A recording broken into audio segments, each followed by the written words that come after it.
faith and belief. And unfortunately, we don't have a lot of knowledge about the 23% of the globe's population that believes in Islam. Some people are pretty certain what that means. President Trump, when he was running for president on the Anderson Cooper show, said, "Islam hates us." And at a subsequent TV show, he was asked, "Do you want to modify that at all?" It's a pretty sweeping statement. And he said, "No, not at all. It's a whole lot of hate out there." It's always a little feckless to ask President Trump for evidence.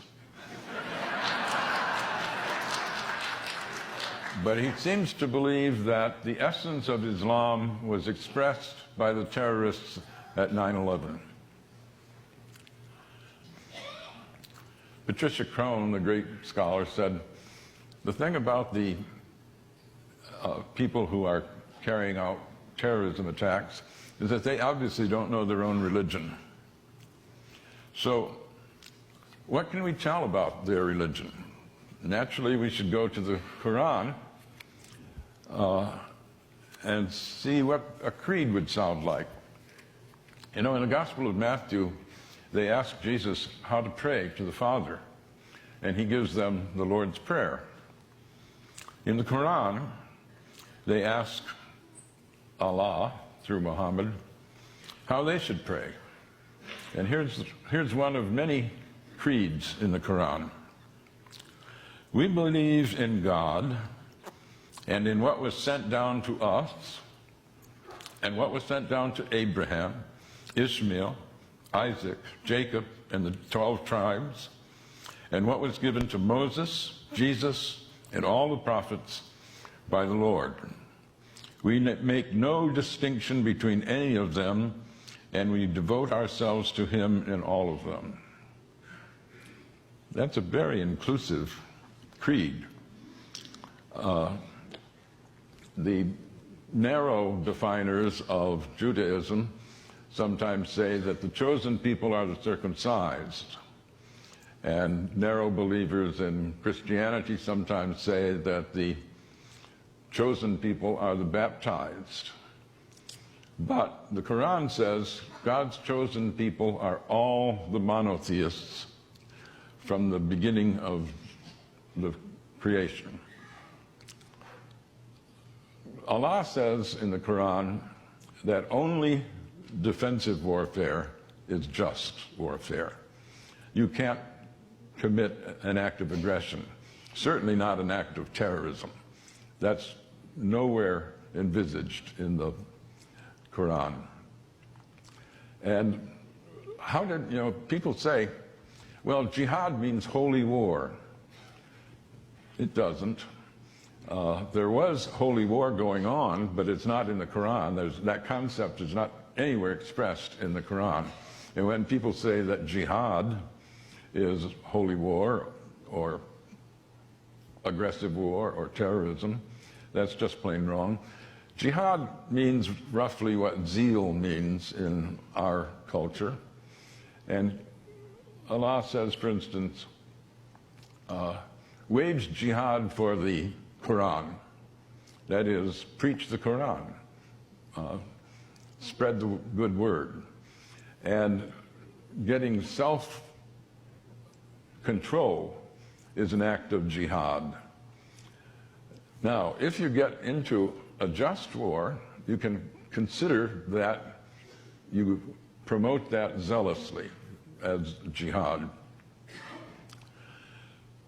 How did the holy war come up? Well,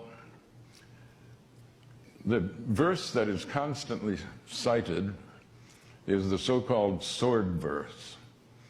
The word doesn't occur there or anywhere in the Quran. It occurs all over the place in the book of Revelation of the New Testament, but nowhere in the Quran.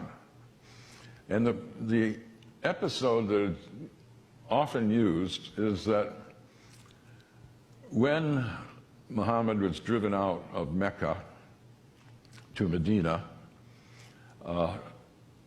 And then his own tribe, the Quraysh, attacked Medina, and they were able to fight back. But Mecca was a great pilgrimage center for many years because of the Kaaba, the great cubical temple, holy place. It's still where pilgrims process around when they go there every year. When they were driven out of Mecca, the Kaaba was taken over by pagans, by worshippers of various gods. And by the way, the only enemy in the Quran is idolaters, that is, pagan believers in different gods. And when people came in caravans to Mecca, and they had driven out Muhammad, they put up idols of their gods in this holy place. It's a holy place that they say had actually been established by Adam's progeny. Then it was wiped out in the deluge, but it was refounded by Abraham, and that's why it's so holy to Abraham's descendants of the Islamic faith. Abraham is, of course, the father of all three faiths. When they went back, Muhammad and his followers, to Mecca, they wanted to strike a truce, like the peace of God in the Middle Ages, in the temple area, and say, no one can kill or fight in this area. And in the sword verse, it says that after 4 months, you can respond to the people who have attacked you. But after 4 months, that's the length of the treaty that they had struck. And what they did was ask, while the treaty was in force, what if we are attacked? And they were attacked by the idolaters. And Allah tells Muhammad, you can't fight back in the holy area. You have to observe the truce, even if they don't. But after 4 months, then you can lie in wait for the ones who had actually attacked you and fight them back. Not their families, not bystanders, not civilians, only the ones who had attacked you. Now, out of that, we get the claim that Islam is fighting a jihad against other faiths. There are no other faiths but idolaters. It's pretty easy to misrepresent Islam because so few have read the Quran. This book I published is a product of my shame. I was embarrassed. After 9/11, I was talking with a group of friends, academic friends, and we were wondering, is this really an Islamic event, the 9/11 attack? And at some point, people asked, well, who here has read the Quran? None of us had. And a friend of mine said, not even you, Gary? I thought you were a student of religion. And I said, yeah, that's the problem. I'm totally ashamed. And so I went and have been trying to repair that stupidity ever since. But I've tried in a lot of venues to ask how many people have read the Quran. Dare I do it now? How many have read the Quran?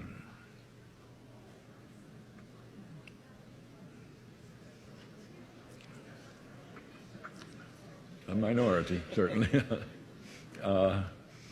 Well, I don't want to shame you, but I do. I think we should all be ashamed. We're throwing our weight around in a world where almost a quarter of the population are Muslims. And not to know, how can you say the Islamic State is a false construct if you don't know what true Islam is.